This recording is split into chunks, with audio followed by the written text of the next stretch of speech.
كل سنة وانتم طيبين. رمضان كريم. طبعا في أيام رمضان ما نقدرش نستغنى عن الزبادي في البيت، يوميا بنشتريه. فبدل ما نشتريه حبيت النهاردة ان انا اعمل معاكم الزبادي في البيت بطريقة سهلة قوي. شوية اسرار كده هقول لكم عليها تخلي الزبادي بتاعي قوامه كريمي متماسك والنتيجة حلوة جدا، بجد لازم تجربوه.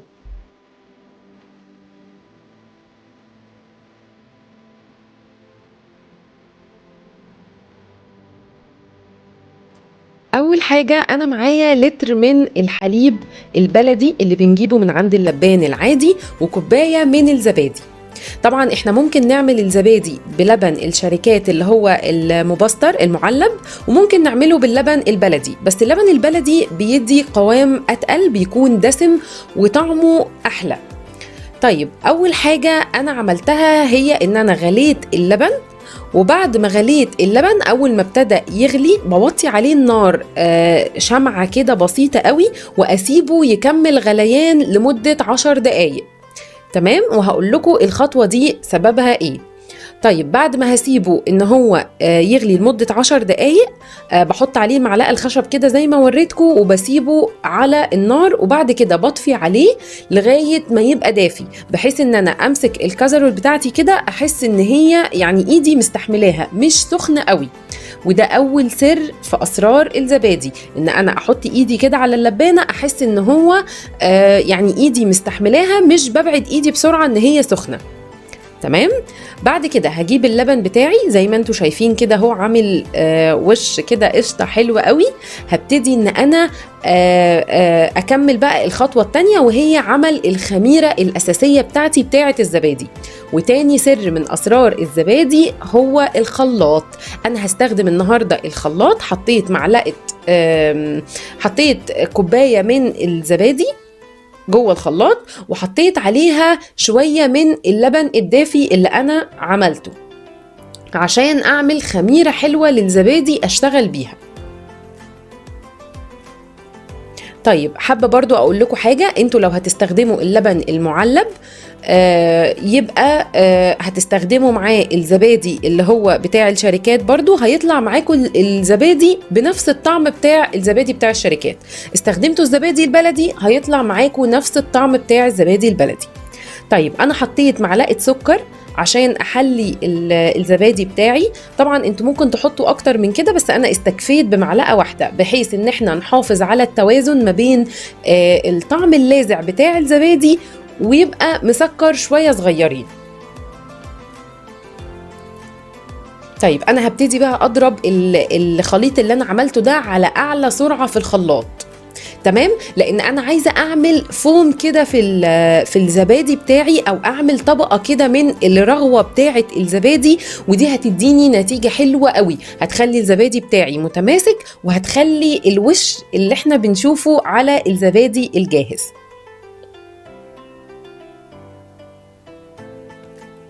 طبعا حابة أقول لكم إن إحنا لما نغلي اللبن نسيبه يغلي شوية على النار لمدة 10 دقايق، ده عشان إن اللبن لو فيه مية أو أي زوايد تتبخر. تمام، فاللبن بتاعي يتركز يبقى تقيل. تمام. طيب بصوا هي الرغوة حلوة ازاي، لما بهز كده شفشق الخلاط بتديني ان هو الرغوة دي تقيلة، او الخليط اللي انا عملته تقيل. انا فضيته طبعا في بوله، وهبتدي بقى انزل عليه ببقيه اللبن بتاعي. بصوا بقى وانا بنزله كده بالكبشه بعمل ببعد ايدي كده شويه عشان تعمل رغوه اكتر. الرغوه اللي انتوا شايفينها دي يا جماعه سر مهم قوي في نجاح الزبادي، بجد جربوها مش هتندموا، هتعجبكم جدا.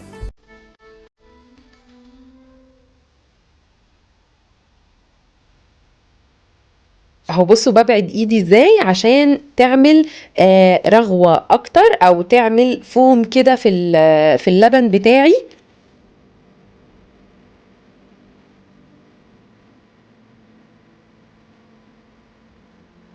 طبعا بعد ما نزلت كل الكمية هبتدي بقى اضربها كويس قوي بالمضرب اليدوي بتاعي كده، هقلب كويس قوي كل الخليط ده مع بعضه.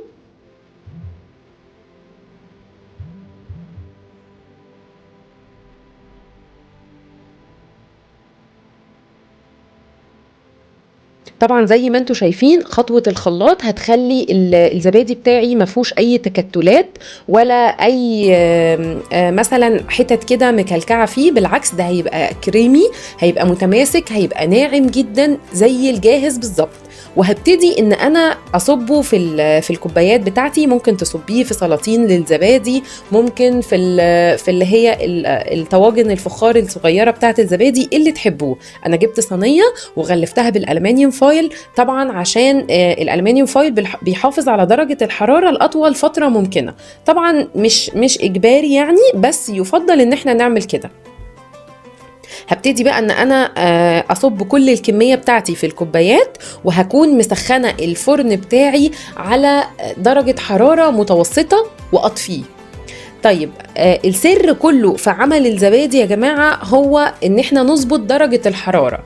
طبعا مش كلنا عندنا ترمومتر في البيت، فاحنا بنستخدم كده بالبلدي يعني ان احنا بنستخدم ايدينا. طالما درجة الحرارة ايدي مستحملاها خلاص اكمل. طيب احنا هنسخن الفرن وبعد كده هنطفيه، وبعد كده هدخل ايدي كده جوه الفرن اشوف درجة الحرارة انا مستحملاها ولا لا. درجة الحرارة لو انا مش مستحملاها يبقى كده الزبادي بتاعي هيبوظ، هيفصل منك وهيعمل مية وهيبقى مش حلو خالص. تمام؟ فاحنا عشان نضمن انا بدخل ايدي كده جوه الفرن، لقيت ايدي مستحملاها خلاص بكمل. نفس الحكاية في درجة حرارة اللبن زي ما كنت بقول لكم في اول الفيديو. لو اللبن سخن زيادة عن اللزوم الزبادي بتاعي هيفصل. تمام؟ هيعمل كده زي اللبن القاطع ومش هيبقى حلو خالص. اهو انا دخلت الزبادي بتاعي جوه الفرن، مش هغطيه ولا اي حاجه، ولا هحط له فوطه، ولا هحط له ميه سخنه، ولا اي حاجه. هو زي ما هو كده زي ما انا عملته، وهقفل عليه الفرن. بس اهم حاجه ان انا ما افتحش الفرن مره تانية، وهسيبه مش اقل من 6 ساعات.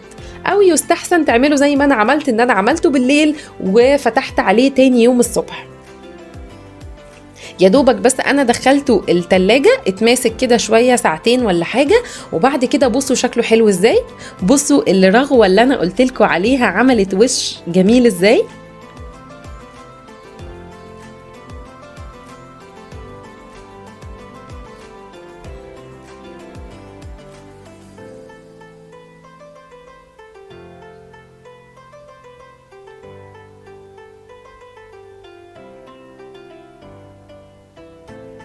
اهو انا جبت واحدة قلت اما اجربها وادوقها معاكم. بصوا طبقة الوش كبيرة او يعني مرتفعة عشان الضربة اللي احنا عملناها في الخلاط.